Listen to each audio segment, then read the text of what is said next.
Jemi nisur sot nga Tirana me një mision shumë veçantë, jo vetëm ekonomik, jo vetëm historik, por edhe arkeologjisë, të arkeologjisë industriale, ajo në cilën ky emision do ta zhvilloj dhe do ta përpunoj her pas here. Do të shkojmë sot në veri të Shqipërisë, aty ku ka qenë një nga ekonomitë më të rëndësishme të këtij vendi të para viteve 90. Guidën brenda saj do të ma bëj një inxhinier metalurg, i cili ka punuar për shumë vite, por që fatkeqësisht sot brenda kësaj uzine të madhe nuk gjendet më asgjë. Por për shkak të fatit dhe dashamirësisë të disa njerëzve, është ruajtur si ngrehin jo vetëm e rëndësishme për këtë vend.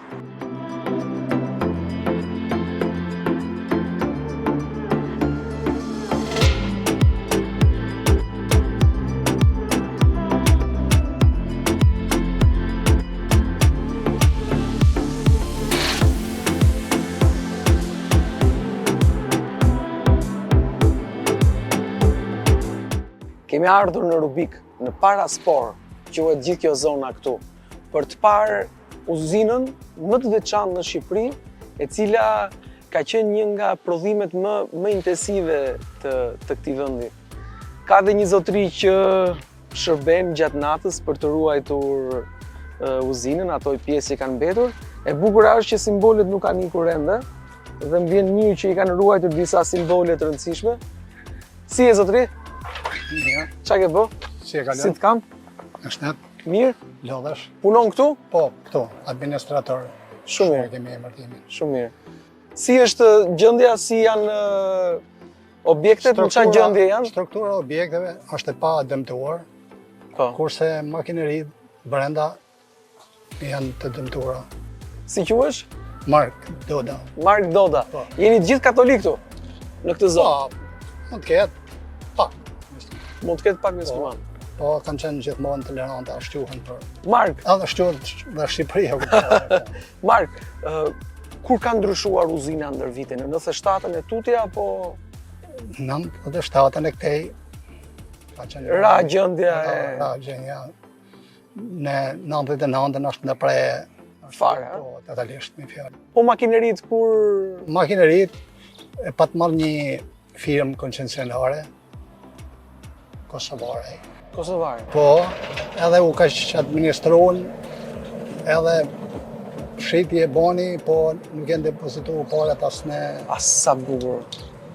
Të falenderoj.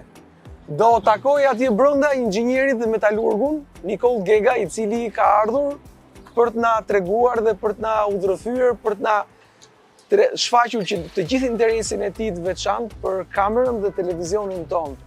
Duhet thënë me plot gojë që për sa i përket strukturës urbanistike të hapësirës dhe shfaqjes arkitektonike që ka kjo uzinë, është nga më të mirat, nga më të bukurat dhe nga më të mirë mbajturat sot për sot në Shqipëri, se nuk ka ngelur asgjë tjetër.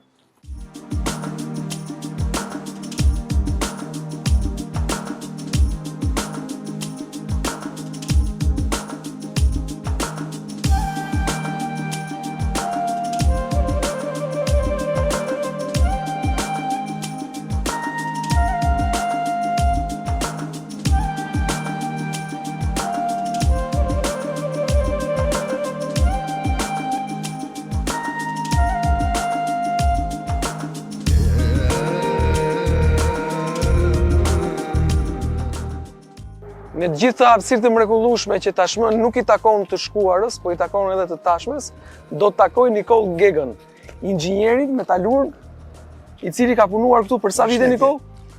Tu kam punu nga 76 deri në 97, gati 20 Sa vjet. shumë. Po, cili ka qenë profesioni juaj brenda kësaj uzine të madhe? Profesioni pas kuptohet, inxhinier metalurg. Inxhinier metalurg. Pastaj, sipas periudhave, keni pas pozicione të ndryshme të pune. Kryetar degës teknike, krye-inxhinier, përgjegjës fabrike. Pra kemi kaluar gjithë këto. Vetëm shef financë nuk kam punuar. Në këtë ndërmarrje donë. 97 ka qenë e vështirë këtu? Pa diskutim që e vështirë, sepse ishte një situatë kaotike në gjithë Shqipërinë. Po. Këtu është përjetuar Keq? por meritë e vetë zonës, qofse në zona tjera në Laç dhe këta uzinat depërtuan dhe edhe populli, Po? tu për hirës vërtetës populli është treguar shumë tolerant, E mbrojti. e mbrojti vetë në kuptimin se nuk kishte ndonjë interesim për të futur për të marrë gjërat. Sepse ai mendonte që me këtë do jetojë. Ishte e vetja, po, do punonte, do jetonte. Pra ishte bashkëjetesë me këtë objekt. Natyrisht dhe me objektin tjetër ma tanë, kuptohet. Do më tregosh pak për çfarë ka funksionuar tu? Çfarë funksioni ka pas ky departament, ky pavion? Ky repart. Repart. Ja, po i marrim me radhë këtu. Po. Ky është reparti i petzimit, i cili është, projekti ka qenë kinez. Është projekt kinez. Projekt kinez. Është ndërtuar në vitin 65 dhe është inauguruar në vitin 68. 68. Në fund 65-s ka filluar faza e parë e prodhimit dhe në fund 67-s faza e dytë. Në 68-ën mars është bërë inaugurimi. Kush erdhi për inaugurimi ka ardhur edhe ministri i kohës, edhe zëvendësku ministër Adil Çarçani. Natyrisht ishte ngjarje e madhe për kohën, për gjitha këto. Dhe këtu tani po e fillojmë me çekimin afër, me këtë repartin. Ky është reparti i petzimit. Çfarë do të thotë petzim? Që bëhen si shtrohet Llamarina, po. Pra petzim. Sektori lëndën e parë merrte nga reparti aty, që kemi repartin tjetër aty. Reparti i shkrirjes alazheve qudaj, që prodhoheshin bronzi dhe tungji. Po shkojmë tek këtu, tek petzimi. Më thuaj pak Nikol. Gjithë minerali i bakrit që merreshe nëpër mirëditë vinte këtu. Këtu jo, minerali i bakrit, patjetër që vinte këtu. Po. Edhe koncentrati.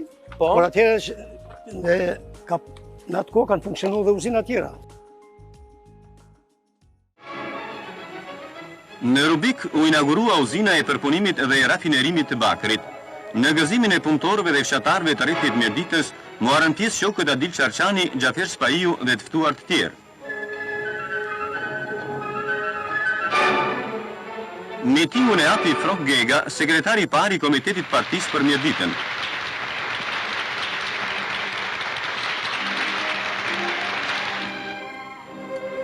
Shoku Xhafer Spaiu, që përshëndeti në emër të Komitetit Qendror të Partisë, Këshillit të Ministrave edhe personalisht të shokut Enver Hoxha, theksoi se programi madhështor i ndërtimit socialist që aprovoi Kongresi i 5 i Partisë, po e çon popullin drejt fitoreve të reja në të gjitha fushat e veprimtarisë.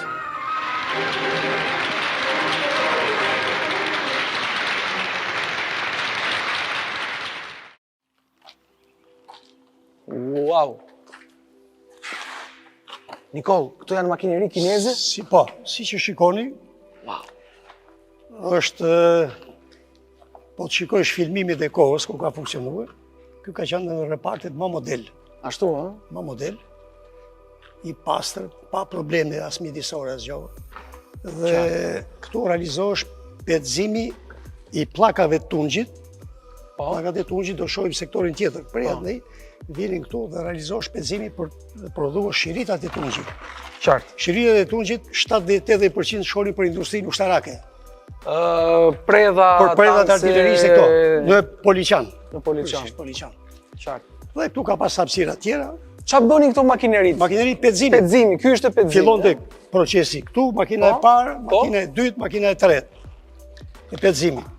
Dhe që kanë gjendje të mirë, nuk është në një gjendje skandaloze si thosh. Nga ana ndërtimore, duke e krahasuar se si objekt nga 66 kur ka filluar dhe deri në 99 që ka funksionuar. Po.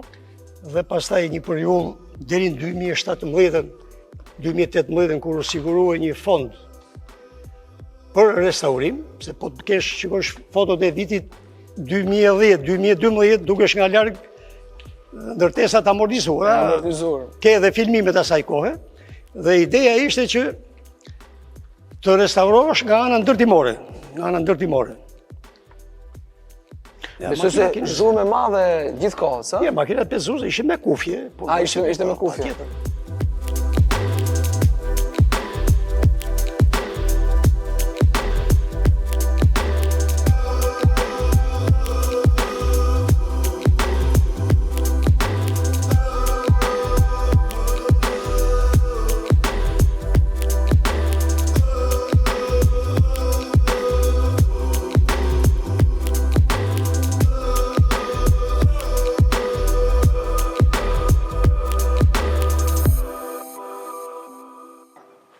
Nikol, po këto orën e mban mend? Po, A kanë qenë orat klasike të orat klasike të uzinës? të montuara në çdo repart. Në çdo repart, ë? Po.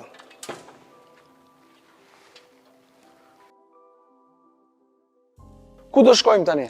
Tani shkojmë tek sektori tjetër që prodhonte lëndën e parë për këtë. Për këtë këtu, ë? Po.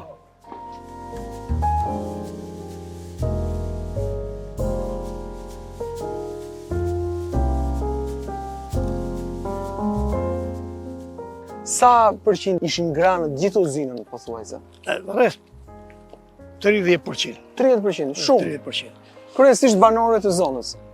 Po, kryesisht banorët e zonës patjetër. Më shumë ishin këtu në këtë uzinë. Në këtë, po. Në Ndërsa këtë Matan- që pamë, te Edhe Matan kishte. Gratë kryesisht merreshin me këto komandimin e vinçjave, të pompave, po. edhe sektor tjerë që ishin natyrës që lejohesh me punu në punë më të lehta, gratë. Ja, këtu jemi tash tek sektori i prodhimit të bronzit dhe tungjit.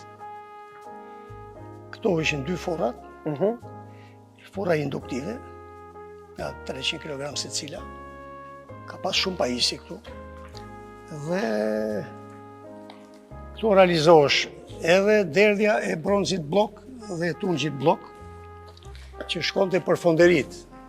Artistike. Për fonderi dhe për artistiket dhe për fonderi tjera që shembull uzina Dajti që prodhonte rekorderi të ndryshme, to rubinetat e qizme e tjera me radhë. Dhe pjesa tjetër pasi kryesore ishte bosh derdhja në disa forma vertikale, në formë pllake, për sektorin Matan. Për petzimin. Po. Këtu pastaj produkti që dilte këtu kalonte disa procese, Po. derisa në sektorin Matan shkonte pllaka e përgatitur për petzim, Qartë. për procesin e petzimit. Si bie, Nikol, vape madhe ky pavion? Këtu, natyrisht, këtu kishte një farë nga avujte se përdorësh dhe zing këtu. Për prodhimin e tungjit përdorësh bakër zing. Kishte edhe një përmbajtje plumbi, dhe avujt që dilin nga fura krijonin pak problematik në aspektin e shëndetit. Punëtor trajtoheshin me kishte antidot specifik dhe disa kapsula që ishin për efektin e koagulimin e plumbit. Që t'hiqesh plumbi nga organizmi. Por nuk hynte në raport me objektin e tjetër, atje italiane, ishte më i lehtë, më komod, më i lehtë. Works in Gazzata, Varese, Italy. Italiane. Po, italiane. Dhe më thoni, bjetë këtë qenë gjithë makineria italiane. Kjo po. Kjo këtu. Kjo është ka ardhur më vonë.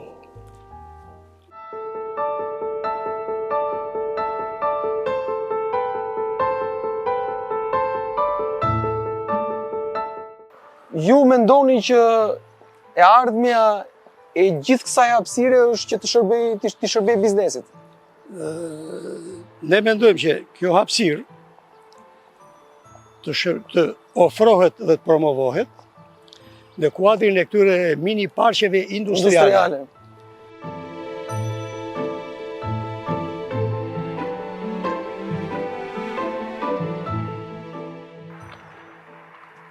Po, këtu tani jemi tek një repart i ri, që është ideuar, që thamë, nga viti 76. Duket që është i ri. 76, natyrisht ati duket si i vjetër, po atëherë kur është bo ka qenë i ri. Po. Me destinacion komplet prodhim për industrinë ushtarake. Qartë. Zëvendësimi i tungjeve, Po. që ishin me kosto më të lartë, Po. me bimetal, që ishte veshje e qelikut me tungj. Kjo është makineri e pajisit, janë 90% italiane, Mino Battista, kompania italiane. A punoj këtu natë e ditë? Këtu është punu pak... Në gjithë uzinën? Në gjithë uzinën punohesh me 3 turne. Me 3 turne? 3 turne. Por këtu është punu shumë pak, sepse thamë, gjatë fazës eksperimentale, nuk u arrit që të realizosh produkti cilësor, për arsye se ne interesi ishte që ideja ishte që me qelik vendi nga kombinati. Po. Mirë po qeliku i kombinatit nuk i plotëson të parametrat e duhur. Po ta merresh nga importi kosto e rritësh, atëherë janë ngrit grup pune tjetër, po nga Elbasani dhe nga ministrit përkatëse, për të mundësuar prodhimin e qelikut me parametrat që duhesh. Mino Batista që tha që në Italia. Emri kompanisë italiane nga cilat janë importuar. E kuptova. Makineri shumë të mira, absolutisht shumë të mira. To janë rroba amjanti. Ja rrobat e minierës. Zjarrduruse. Zjarr punuse. Pantallona. Që kanë të forta. Amjant. Amjant.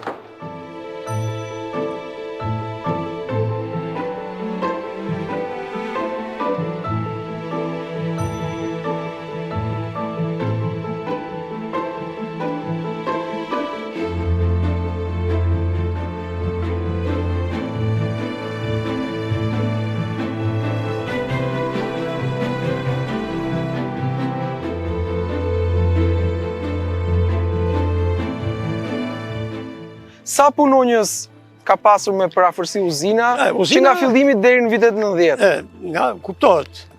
Nga, në vitet në kohën e qeverisë së Zogut ka qenë shumë vetak, rreth 400 që e thamë. Po? Për arsye shkallës mekanizimit, automatizimit, që ishte niveli ullt. Qartë. Ajo sektori minerar atje dhe metalurgjia. Dhe pastaj me uzina fillimisht ka fillu me numër rreth 300 veta këtu. Nikol, keni pas njerëz me probleme me mushkërit me... Ka pas. Ka pas, a? Jo të natyrës si minjerat, Po? por ka pas. Në aspektin e frymëmarrjes, sepse CO2-shi, avujt e CO2-shi dhe këta, nikonin në mushkëri. Në mushkëri.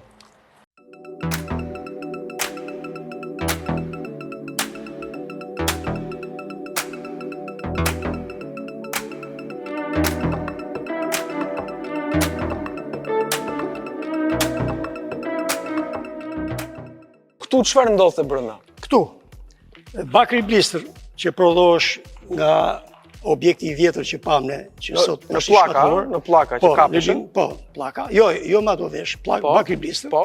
Vinte edhe nga uzina Kuksit. Po.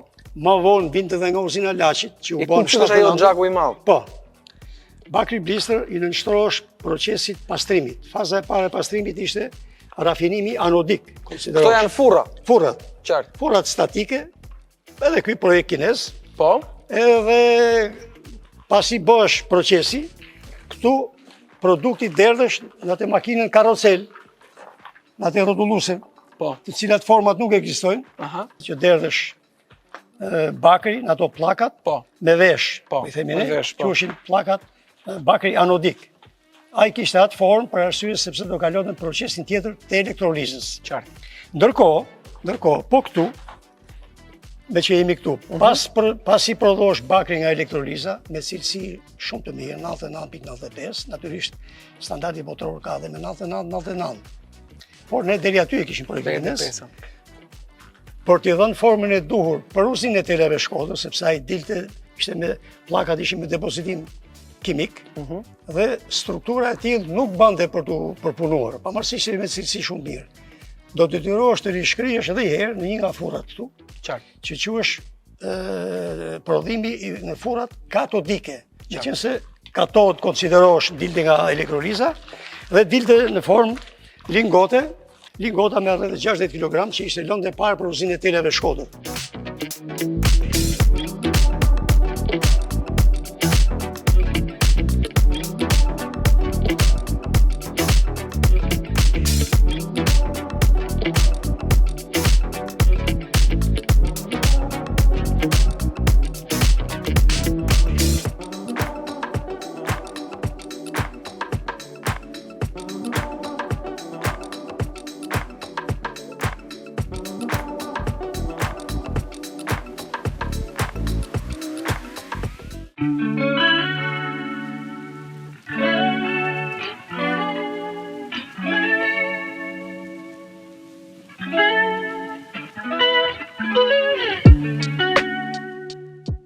Çfarë ndodhte në këtë sektor? Në këtë sektor realizohesh procesi i pastrimit të bakrit nga elementet e padobishëm, por natyrisht pjesë përbërëse me bakri ishin dhe metalet veçore. Pa përveç se pastroheshin nga element tjerë, shkalla e bardhë, atëherë rritesh punë. Që sa ti dilte me 99. 2.7 99.95. Sa mendon që ka qenë kostoja e gjitha uzinave në Shqipëri? Jo, me parafërsi. Ndërkohë në saj. Vlera e investimit. Këtyre objekteve që pam ne, pa atë repartin që është orë, Italian, me pa atë me Makarit, ka qenë rreth 14.5 milion dollar. Po. Në konvertimin e kursin e kohës. Atëherë ishte 1.500 dollar. Kjo sipas statistikave. Makineri pajisje ndërtim montimi, 14.5 milion dollar. Pra, objektet brenda sendet Me gjithë makineri pajisje. edhe vepra arkitektonike. Po. Dhe rreth 3.5 milion ka kushtuar ai reparti i bimetalit. Dhe sa i bie gjithsej? Gjithsej shkon në rreth 18 milion dollar. 18 milion dollar.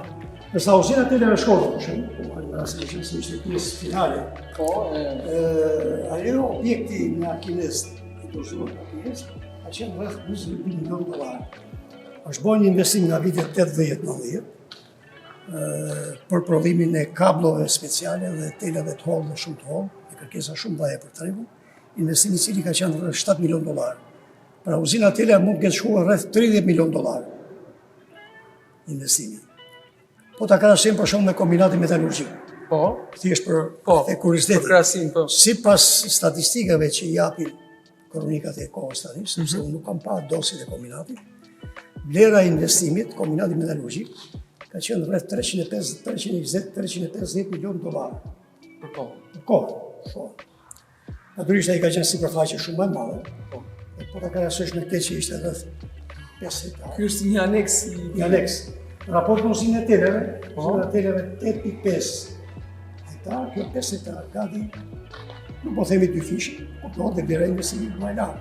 A kanë qenë në formë borxhi këto Niko apo Këto, tani, këtu është një statistikë cilën nuk se ndaj dot, por nga një studim që kam gjetur nga një John Borici, studiuesi i lidhjeve Kinë-Shqipëri? Shqipëri, kam pa patjetër dhe ndër tjera, kam pa një analizë që është bërë për sa kredi është marrë nga Kina. Sa me parafërsi? Ai nxirrte, kinesë pretendoshin për 6 miliard dollar.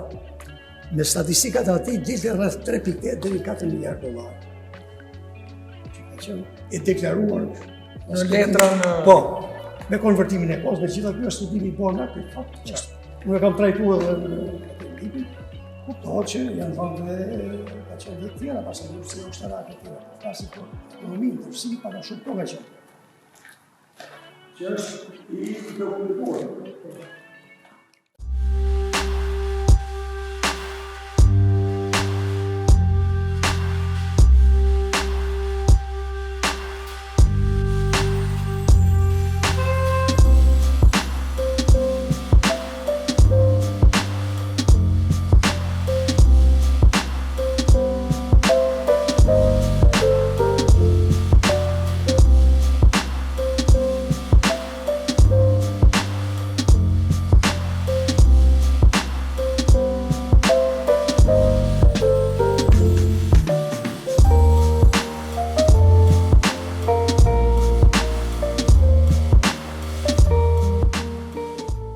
Tani kemi hyrë në repartin e prodhimit të metaleve të çmuara.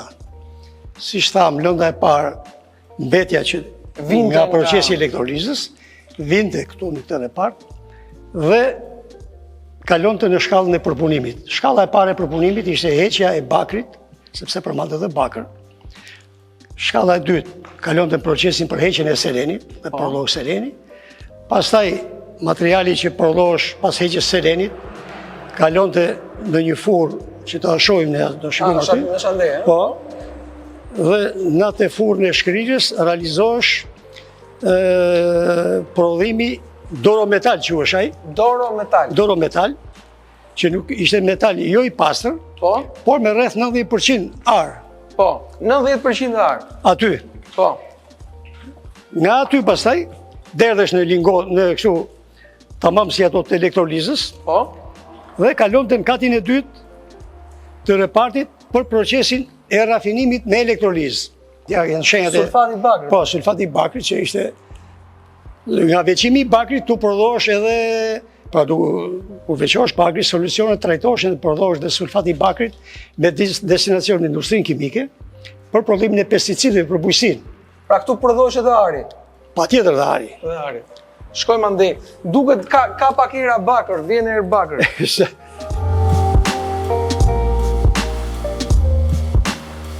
Tani, ky është sektori ku ari ishte vëndçe. Sektori ku jo vëndçe, por ari realizosh përpunimi i shllamit, si pas fazave, dhe operacioni i fundit këtu në këtë kat ishte të ky konverti. Ky është konverter? Konvert, furr konvert, që realizosh shkrirja e masës që dilte nga kjo furra rrotulluese që nuk duket, është i baraband brenda, materiali i ngurë që dilte prej aty, me përmbajtjen e arit, argjendit, dërgohesh këtu. Tu realizosh shkrirja dhe pastrimi dhe dilte një produkt me rreth 90% ar dhe argjend. Dhe me një plumbi, derdhesh dhe kalon të sipër për t'ju nështruar procesit të elektrolizës. Atje kemi vështirë ne do shkojmë deri tek dera, sepse realisht është e mbyllur për shumë arsye. Ka qenë derë kasafort me kod. Dera hapesh me kod ishin 3. Dhe duheshin 3 qelsa për të hap derën atje. Është bërë dhe një kontroll nga qeveria, me 76, i cili për hir të vërtetës bëni një bilanc.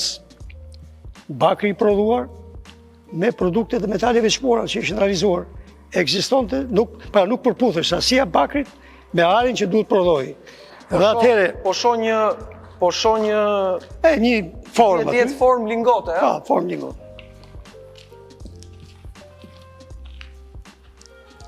Produkti final i arit ishte në sektorin tjetër, katin e dytë. Katin e dytë. Pas elektrolizës... Kur vazhdoi ky sektor të punonte? Deri në 99-ën. Deri në 99-ën? Natyrisht me kapacitete minimale, sepse gjithë industria bakrit pothuajse ka punuar në kushte mbijetese. Pas 90-s, pas i lloj investimi, pas ashtu, absolutisht, me 30% kapacitet, imagjino tani si ditë kosto e prodhimit. Por, shtyhesh me paterica për ta mbajt.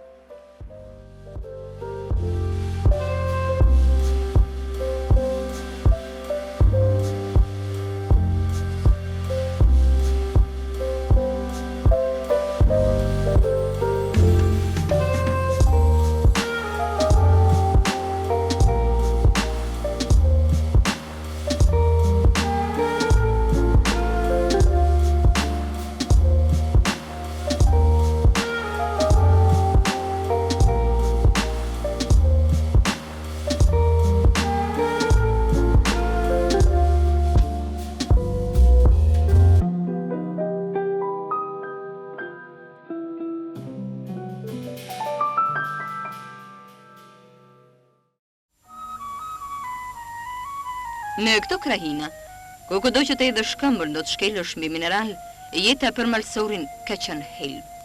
Rapsodi thoshte, Malsori i hante lakër, mbi nën tokën plot bakër.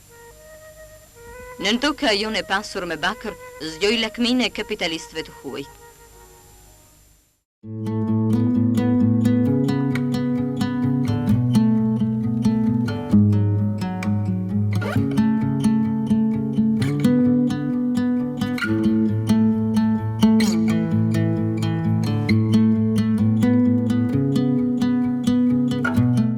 Çan gjitho kompjutra, televizor... Këtu pas vitit 90,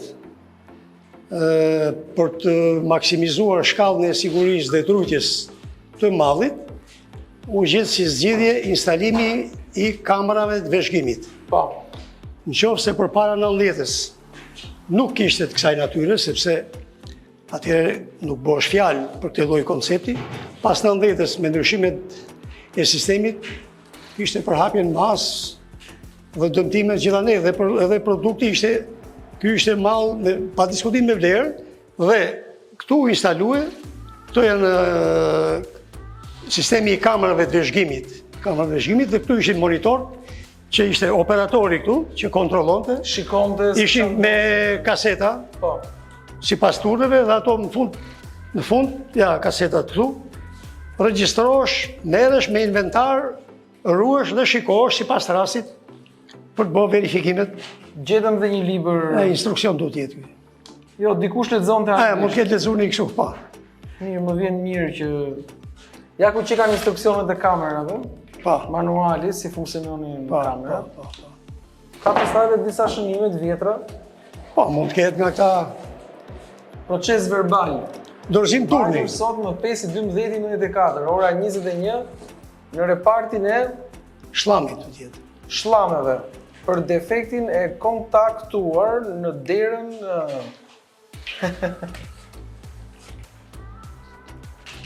edhe grupi i punës që ka firmosur që ka bërë verifikimin. Mark Ruçi. Po.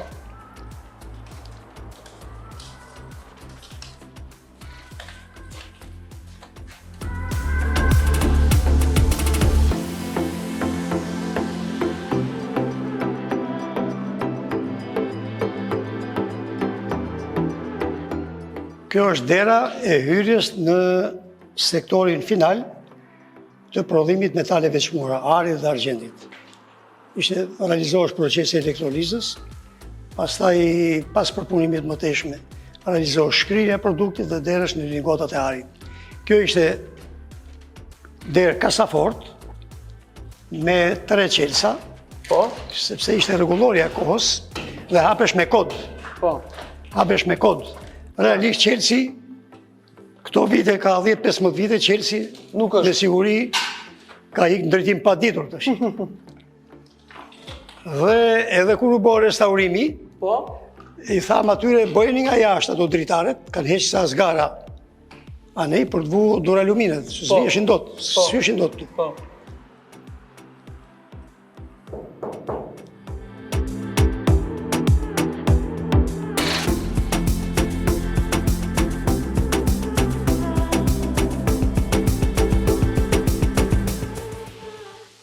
Kaluam një ditë shumë interesante, për gjithë ata që nuk e dinte, që nuk e kanë kuptuar kur se çfarë ka qenë kjo hapësirë industriale në një Shqipëri që sot nuk është më.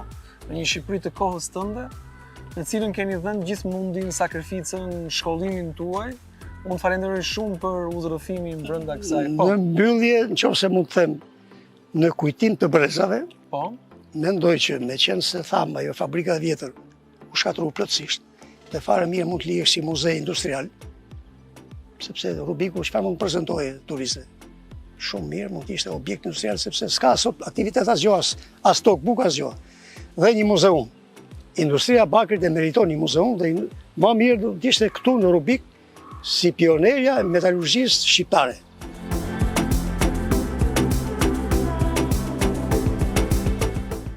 Kjo ishte dhe ngjarja dhe historia apo nostalgjia më e rëndësishme e këtij objekti kaq të bukur industrial që në Shqipëri nuk e gjen më sot, si nga brenda, ashtu dhe nga jashtë. Me shpresën se Shqipëria një ditë do të bëhet e bukur, do të bëhet e lulëzuar ashtu siç duhet. Ju uroj gjithë të mirat dhe do të shihemi se s'bën në emisionin tjetër.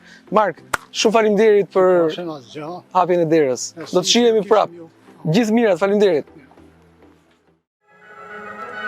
Miqësia jonë, tha në fjalën e tij Liti Ncuan, nuk është një miqësi e zakonshme, ajo është një miqësi bashkëluftëtarësh që kanë të njëjtin qëllim dhe të njëjtën rrugë.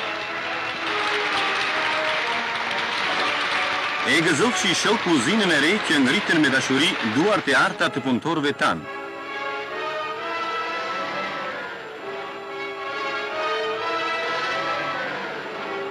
Uzina është pajisur me makineri moderne dhe bën pjesë në vargun e veprave kryesore që u ndërtuan me ndihmën e Republikës Popullore të Kinës.